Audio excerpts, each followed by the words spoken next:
Hello, and welcome back to Women for Wealth. So, today I'm going to talk about multiple income stream ideas. We had mentioned this briefly in a previous video that I was researching it and I was going to bring you this. The importance of financial independence, especially for women, gives us flexibility. So, for example, this just happened, a friend of a friend. I don't know this lady personally, but we do have a mutual friend. She's married, she's got 2 kids. She's a stay-at-home wife. She's never worked outside of getting a high school diploma and working she worked at like a dress barn or something as a cashier. Well, now, she had a high school sweetheart. They graduate high school. They get married. They have 2 kids. She's in her 30s now, and her husband aren't getting along great. And her husband literally just told her during a family counseling session, I can treat you any way I want to. I don't have to change. I don't have to improve because you have nowhere to go. You couldn't leave me if you wanted to. Now, obviously this upset her pretty good, and the counselor was blatantly shocked that he was that just aggressive with his response. But a lot of women are in this situation. I have a blog, leandawn.com, and at one point I was doing some coaching and I had a lady call me and she's like, first thing, answer the phone. Hello. She's like, he could have died. And I'm like, oh my God, tell me more. What's going on? And she's like, my husband had a heart attack. Thankfully, the hospital was able to get him there quick enough and take care of him, but he could have died. What would I have done? How could I have made it? And I'm like, well, first of all, thank God that he's okay. That's the first thing. But second of all, this is a good wake-up call for you to start to think about your finances, your family's finances. If your husband's your only income and something happens to him, what are you going to do? Don't wait until something happens. Plan now. And I'm not saying if you're a stay-at-home mom that you have to go get a 40-hour-a-week job. I'm not saying that. Something on the side, just additional income streams. It doesn't have to be full-time. If you are working a full-time job and you're not building wealth like you think you should, maybe you want to consider a part-time, something on the side. It's very important that women have financial freedom and stability and options for themselves and their kids. You never know what's going to happen. So prepare now. So a couple of additional income streams to think about. First of all, a traditional career, a job, active income, a 40-hour work week, whatever that is. If you did go to school, what skills, what techniques, what can you bring to the table? Can you get a 40-hour full-time career job with the skills and education you have? If you can't, maybe you consider going back to school. Maybe you look into online education. I've got a friend who has a full-time career job, but she's wanting to change careers. She's doing an online certification, and I think that's great, and I'm so proud of her. So a couple of things that you can consider on the side is secondary income. Or even, maybe it's your primary income because you don't want to work a 40-hour work week, but you want to work part-time. You want to have something coming in. You want to add your particular, whatever it is to the family so that you can add to the family coffers. So, what are you good at? What can you do? Can you do freelancing? Can you do consulting? Can you do coaching? A lot of things you can do part-time from home. You can do virtual meetings. But research it. What are your interests? What are you good at? And then, look online. Can you get a coaching certificate? You probably can get an online coaching certificate. So that's something to consider. Being a virtual assistant. If you're somebody that is really organized and you think you can help manage someone's calendar or schedule travel or phone calls, whatever it is, a service-based side hustle. Again, being a virtual assistant, something else you can consider. Services around people's homes, house cleaning, grass cutting, dog grooming, car washing.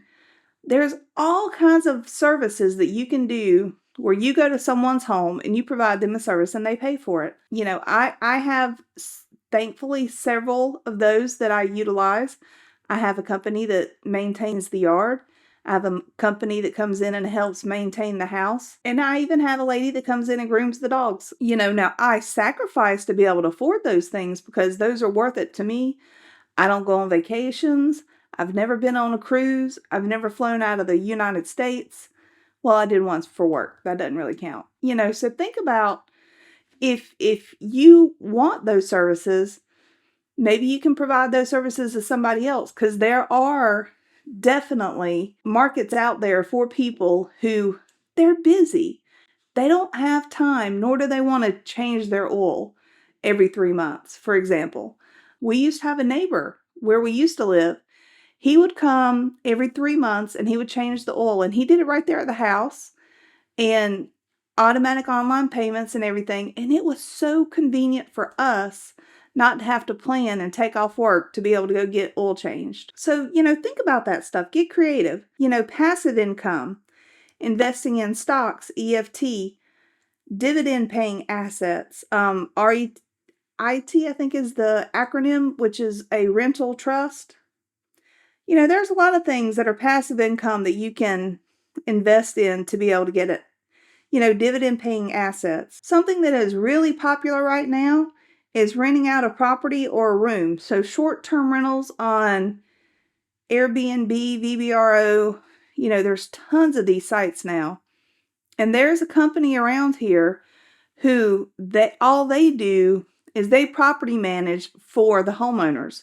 So if you own a second house and you want to be able to rent it out when you're not using it, you can call this company. They'll take 10% and they will do it all for you. It's totally hands off for you. And that's something I've actually considered recently. I hadn't pulled the trigger on it because I have really, really bad nightmare experiences with rentals. I just don't know if I want to get back into those. If you have the personality traits that you can handle the renters, you can handle people always having a sob story. They're late on payments. Always. There's always a sob story. There's always some drama. There's always some reason. I'm late on my payment because of this or that. Or they just tear your place up. I had renters in a house one time. The roof was leaking. They didn't tell me. They ended up moving out. I went into the house. I had to replace the roof. I had to replace the floors. I even had to replace a couple of floor joists that had rotted. That's how much water and how long that roof had been leaking. For some reason, renters just don't take care of your property, and that just really bothered me because, it was our first family house that I had converted into a rental, and so it just bothered me. So I've gotten out of rentals. Creating digital products, ebooks, courses, printables. That's something that especially if you are a artist and you can create labels digitally that you can sell online. There's a whole Etsy area around, can't think of the name. It's the machine where you print out like labels and stuff. Anyway, you probably know. But consider that. Consider ebooks. Consider online courses. This is stuff that you can put this together one time, put it online, and sell it multiple times. So think about that. Semi-passive income. If you're good at marketing and promoting brands that you use and you trust, maybe you want to get into affiliate marketing. Monetize content on platforms like YouTube or a blog. Now, I do this channel, Women for Wealth. I do Heather's Greenhouse, which is another channel about gardening. I've got my blog leaned on. None of my content is monetized at this point. I'm hoping at some point in the future I'm able to monetize it. But I'll be honest, monetizing requires marketing and promotion. I'm not naturally good at marketing and promotion, so it doesn't come easy for me, number one. And number two, I'm busy. I own a company and I run a company. I'm working 50 hours a week. So, being able to research this and put the content together is really all I have time to do. I don't have time for the promotions and marketing. But that might be something, hey, if you're good at that and you think you want to do it, that's great. Etsy and Shopify, so physical and digital goods. Shopify seems to be the newer thing that a lot of people are going to. Etsy's still more creative, still more craft-like, in my opinion. So, just check out both sites. I'm not affiliated with either one of them. If they want to affiliate with me, then that'd be great. I'd love to actually get paid for doing some of this and taking my time. But, right now I'm not. And that's okay, because I'm giving you information that you can use. Specifically for women, because a lot of what I mentioned, let's face it, it's for anybody. Any adult can do this. But for women particularly, coaching and tutoring and things like that and offering workshops, women tend to be very good at, they have the heart of a teacher. They're very nurturing. They're very understanding and patient. So using those natural abilities, you can do coaching. You can, do that virtual assistant side hustle, anything like that. Workshops. If you know how to do something that you can teach somebody else how to do, offer workshops. There are tons of wreath making workshops, and you pay like $35 that covers your material and a little bit of time for the instructor, and you go to this class and everything's there for you. The instructor teaches you step by step how to make your wreath. At the end of the class, you have a wreath to take home to put on your door, and the instructor makes a little bit of money for her time. Crafting, photography, design, anything like that are great side hustles. I mentioned in the last one that I do have a friend that does crochet, and she makes these little crochet animals that she sells at the farmer's market. This one is what is this? This is a baby octopus. So this is an example of crafting. If you know how to crochet, this isn't large, this isn't big, this doesn't take her a lot of time to put these together, and she usually sells them 4 for $20 at the farmer's market. Kids love these. Parents love it because it's cheap enough to get their kids something. Their kids happy and occupied at the farmer's market. So this is really working well for her as a side hustle. That's something else to consider. Another thing you can think about with side hustles are side businesses such as childcare services or meal planning. I have a friend who's really great at baking bread and making pasta. So she was baking bread, making pasta, and selling it just to our little small group of friends. And, it gave her some extra money coming in, so she was able to do some stuff for her grandchild that she wanted to do. She didn't have to ask her husband about it. She felt really positive about the fact that she was able to do something that other people struggled with, and she did it really well, and she was able to help them out. So consider that. So how to get started? You need to evaluate how much time do you have? What are your skills? What are you interested in? I can't crochet. I've tried it. I don't have the patience. I can't do it. I used to a long time ago as a kid with my great grandmother. I'd sit at the table with her and we'd crochet baby blankets and little caps and little booties and stuff for the women in the church that were expecting. I loved it. I loved sitting at that table with her doing it. But now as an adult, I just don't have the patience to sit down and crochet. So crocheting is not going to be a side hustle for me. Whatever you do, start small. Focus on one thing at a time. Get one thing monetized, and then if you want to expand, then you can do it. Use free or low-cost resources to grow and learn. Y'all, I can't tell you enough about the Women's Center and the SBA. They do a great job. There are 3 women's centers in the state of South Carolina. All of them are phenomenal, as well as the SBA. They have a group of business people that volunteer to do free coaching and free mentoring. It's amazing, the online courses, the podcast, the free classes you can sign up and take if you're a small business. Please utilize those. So how do you balance multiple income streams with your life? Maybe you want to consider time blocking. Another thing is try to make everything as automated as you can. Maybe an email marketing tool, online payment systems. Lean into your support for help when you need it. Ask questions, ask for help.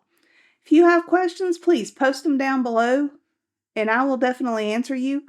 I'm here to help. That's what I'm here for. There are women who have built inspirational businesses that have done amazing things and they've become successful, and several of them have become wealthy.